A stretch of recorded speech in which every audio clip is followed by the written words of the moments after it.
दृष्टि आईएएस के टुडे जी के प्रोग्राम में आपका स्वागत है। शुरुआत करते हैं पिछले अभ्यास प्रश्न से, जिसमें हमने आपसे पूछा था हाल ही में समाचारों में देखा गया MQ-9 रीपर क्या है। आपके ऑप्शन थे option A drone, option B torpedo, option C पनडुब्बी या फिर ऑप्शन डी सुपर कंप्यूटर। तो इस प्रश्न का सही उत्तर है विकल्प ए ड्रोन। आप में से कई व्यूअर्स ने इस प्रश्न का एकदम ठीक जवाब दिया है। इसी तरह अपने सुझाव, प्रतिक्रियाएं और जवाब हमें भेजते रहिए, हमें इसका इंतजार रहता है। चलिए अब इस प्रश्न से रिलेटेड आगे की बातों को एक्सप्लेनेशन से समझते हैं। हाल ही में एक रूसी लड़ाकू जेट ने काला सागर के ऊपर अमेरिकी निगरानी ड्रोन MQ-9 रीपर के प्रोपेलर पर हमला किया, इसलिए विकल्प ए सही है। इस घटना ने रूस अमेरिका तनाव को और बढ़ा दिया है। आपको बता दें कि काला सागर यूरोप के दक्षिण पूर्वी छोर पर स्थित एक बड़ा अंतर्देशीय समुद्र है। ये उत्तर में यूक्रेन, उत्तर पूर्व में रूस, पूर्व में जॉर्जिया, दक्षिण में तुर्की और पश्चिम में बुल्गारिया तथा रोमानिया से घिरा हुआ है। इस तरह इस प्रश्न का सही उत्तर है विकल्प ए ड्रोन। चलिए अब शुरुआत करते हैं आज के एपिसोड की। तो आज के एपिसोड का पहला प्रश्न है, अंतर्राष्ट्रीय आपराधिक न्यायालय यानी ICC का मुख्यालय कहाँ स्थित है। आपके ऑप्शन है पेरिस, न्यूयॉर्क, हैग या फिर जकार्ता। तो इस प्रश्न का सही उत्तर है विकल्प सी हैग। चलिए मिस्टर साई की बात को समझते हैं। हाल ही में अंतर्राष्ट्रीय आपराधिक न्यायालय ने यूक्रेन से बच्चों के अपहरण में कथित संलिप्तता के कारण रूसी राष्ट्रपति व्लादिमीर पुतिन के लिए गिरफ्तारी वारंट जारी किया है। गौरतलब है कि अंतर्राष्ट्रीय आपराधिक न्यायालय यानी ICC एक अंतर सरकारी संगठन और अंतर्राष्ट्रीय ट्रिब्यूनल है। यह अंतर्राष्ट्रीय समुदाय में चिंता के सबसे गंभीर अपराधों के लिए आरोपित व्यक्तियों की जांच करता है और उन पर मुकदमा चलाता है। इन गंभीर अपराधों में नरसंहार, युद्ध अपराध, मानवता के खिलाफ अपराध और आक्रामकता का अपराध आदि शामिल हैं। यह एक अंतर्राष्ट्रीय संधि द्वारा शासित है जिसे रोम संविधि कहा जाता है। ये दुनिया का पहला स्थायी अंतर्राष्ट्रीय आपराधिक न्यायालय है जिसका मुख्यालय नीदरलैंड के हैग शहर में स्थित है, इसलिए इस प्रश्न का सही उत्तर है विकल्प सी हैग। अगला प्रश्न है, पेंशन फंड नियामक और विकास प्राधिकरण यानी PFRDA किस मंत्रालय के तहत कार्य करता है। आपके ऑप्शन है कॉर्पोरेट कार्य मंत्रालय, गृह मंत्रालय, वित्त मंत्रालय या फिर विधि और न्याय मंत्रालय। तो इस प्रश्न का सही उत्तर है विकल्प सी वित्त मंत्रालय। हाल ही में दीपक मोहंती को पेंशन निधि नियामक एवं विकास प्राधिकरण यानी PFRDA के अध्यक्ष के रूप में नियुक्त किया गया है। आपको बता दें कि पेंशन निधि विनियामक और विकास प्राधिकरण यानी PFRDA भारत में पेंशन फंड्स के लिए बनाई गई नियामक संस्था है। इसकी स्थापना साल 2003 में भारत में पेंशन उद्योग को बढ़ावा देने, विनियमित और विकसित करने के उद्देश्य से की गई थी। ये वित्त मंत्रालय के प्रशासनिक नियंत्रण में आता है, इसलिए विकल्प सी सही है। इस प्राधिकरण में एक अध्यक्ष और 6 सदस्य होते हैं, जिनमें से कम 3 पूर्णकालिक सदस्य होते हैं जिन्हें केंद्र सरकार द्वारा नियुक्त किया जाता है। इसका मुख्यालय नई दिल्ली में है और इसके क्षेत्रीय कार्यालय देश भर में स्थित हैं। इस तरह इस प्रश्न का सही उत्तर है विकल्प सी वित्त मंत्रालय। अगला प्रश्न है, कभी कभी समाचारों में देखे जाने वाला GPT-4 क्या है।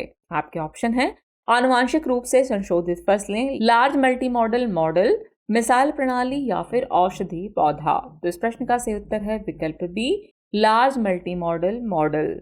हाल ही में OpenAI कंपनी ने GPT-4 की घोषणा की है, जो ChatGPT को शक्ति प्रदान करने वाली तकनीक का अगला बड़ा अपडेट है। GPT-4 OpenAI द्वारा बनाया गया एक लार्ज मल्टी मॉडल मॉडल है, इसलिए विकल्प भी सही है।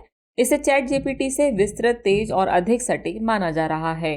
जहां GPT 3.5 संचालित ChatGPT केवल टेक्स्ट इनपुट स्वीकार करता है, वहीं GPT-4 कैप्शन और विश्लेषण के लिए छवियों का उपयोग कर सकता है।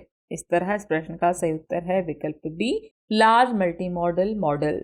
अगला प्रश्न है, रूस ने किस वर्ष क्रीमिया प्रायद्वीप पर कब्जा किया था। आपके ऑप्शन है 2010, 2012, 2014 या फिर 2016। तो इस प्रश्न का सही उत्तर है विकल्प सी वर्ष 2014। हाल ही में रूस ने 2014 में हुए क्रीमिया के विलय की 9वीं वर्षगांठ मनाई, इसलिए विकल्प सी सही है। बता दें कि लगभग 9 साल पहले स्वायत्त गणराज्य क्रीमिया और सेवास्तोपोल शहर पर रूसी संघ ने कब्जा कर लिया था।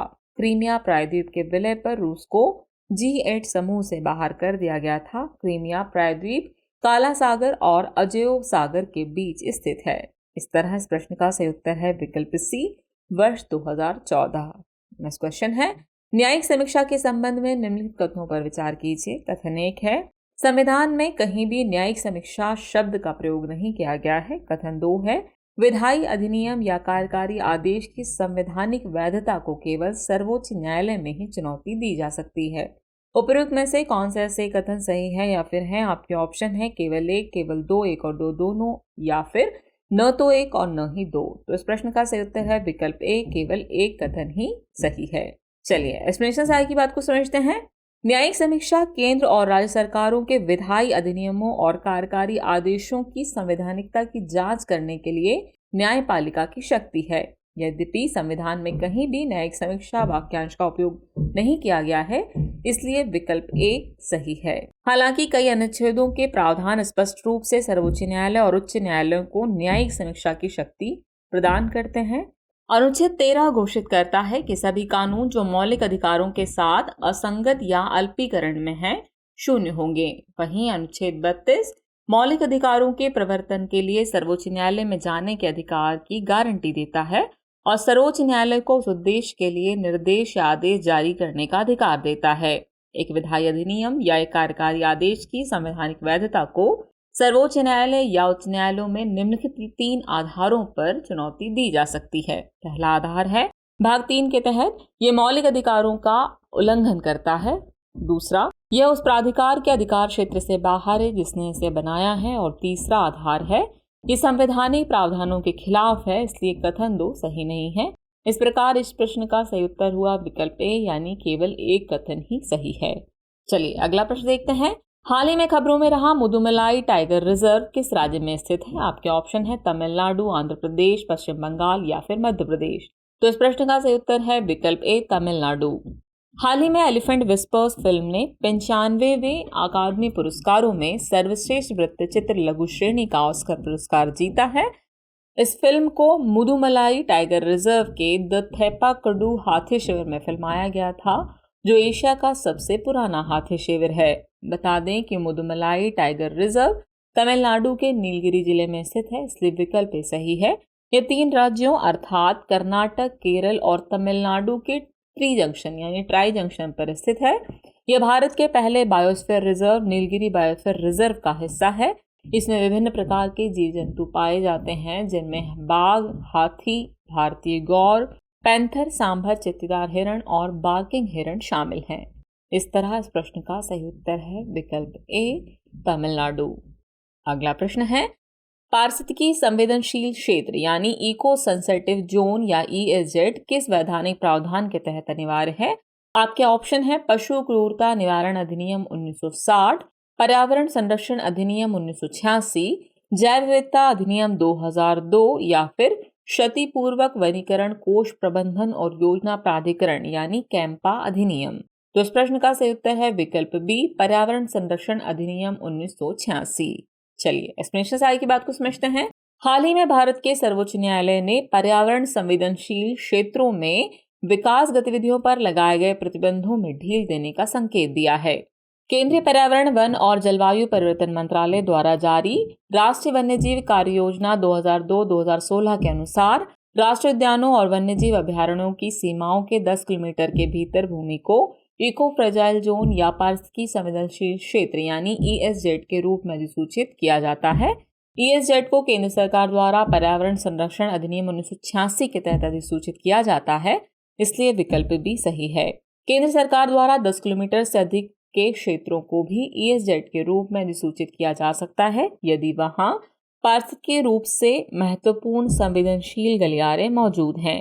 इस तरह इस प्रश्न का सही उत्तर है विकल्प बी, पर्यावरण संरक्षण अधिनियम 1986।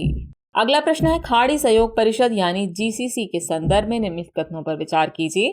कथन 1 है इसकी स्थापना 25 मई 1981 को हुई थी। कथन 2 है ईरान इस परिषद का सदस्य देश है। उपयुक्त में से कौन सा ऐसे कथन सही है या फिर है? आपके ऑप्शन है केवल एक, केवल दो, एक और दो, दोनों, और न तो एक न ही दो। तो इस प्रश्न का सही उत्तर है विकल्प ए, केवल एक।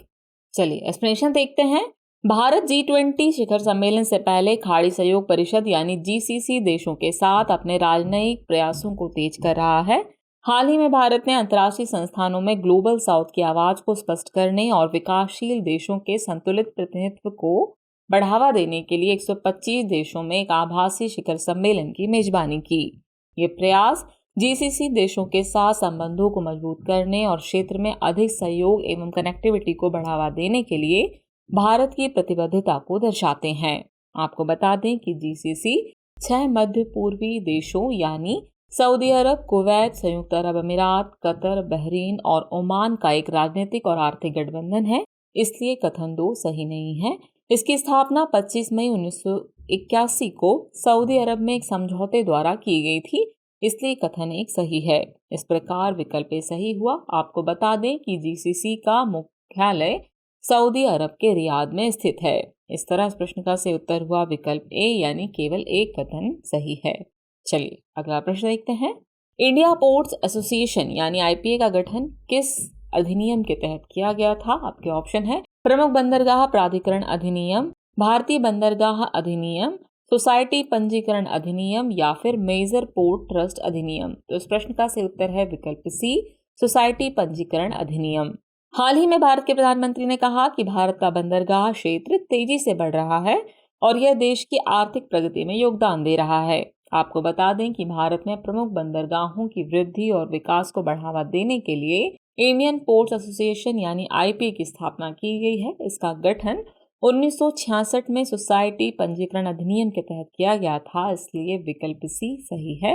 ये एक पूर्ण पेशेवर निकाय है जो बंदरगाहों के समग्र प्रबंधन से संबंधित विभिन्न विषयों पर परामर्श सेवाएं प्रदान करता है। सभी प्रमुख बंदरगाह नौवहन और जलमार्ग मंत्रालय के पर्यवेक्षणीय नियंत्रण में आते हैं। इस तरह इस प्रश्न का सही उत्तर है विकल्प सी, सोसाइटी पंजीकरण अधिनियम। चलिए अब हम पहुंच गए हैं एपिसोड के अंतिम प्रश्न पर। तो अंतिम प्रश्न है, आयुष्मान भारत प्रधानमंत्री जन आरोग्य योजना के संबंध में निम्नलिखित कथनों में से कौन सा कथन सही नहीं है? आपके ऑप्शन है यह दुनिया की सबसे बड़ी स्वास्थ्य सुरक्षा योजना है, या लाभार्थी परिवार को प्रतिवर्ष 5 लाख का स्वास्थ्य कवरेज प्रदान करता है, लाभार्थियों की पहचान 2001 की जनगणना के आधार पर की गई है, या फिर इसे 33 राज्यों और संघ राज्य क्षेत्रों में लागू किया गया है। इस तरह इस प्रश्न का सही उत्तर है विकल्प सी, लाभार्थियों की पहचान 2001 की जनगणना के आधार पर की गई है। यह कथन सही नहीं है, बाकी के सभी कथन सही हैं। चलिए एक्सप्लेनेशन देख लेते हैं।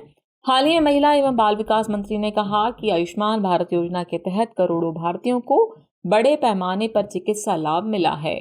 आयुष्मान भारत प्रधानमंत्री जन आरोग्य योजना यानी ABPMJAY दुनिया की सबसे बड़ी स्वास्थ्य सुरक्षा योजना है। ये 60 करोड़ से अधिक लाभार्थियों को प्रति लाभार्थी परिवार प्रतिवर्ष 5 लाख रुपए का स्वास्थ्य कवरेज प्रदान करती है। यह 23 सितंबर 2018 को शुरू की गई थी और 33 राज्यों और केंद्र शासित प्रदेशों में लागू की गई है। इसके लाभार्थियों की पहचान 2011 के SECC डेटाबेस के अनुसार ग्रामीण और शहरी क्षेत्रों में अभावों और व्यावसायिक मानदंडों के आधार पर की जाती है, इसलिए विकल्प सी सही होगा।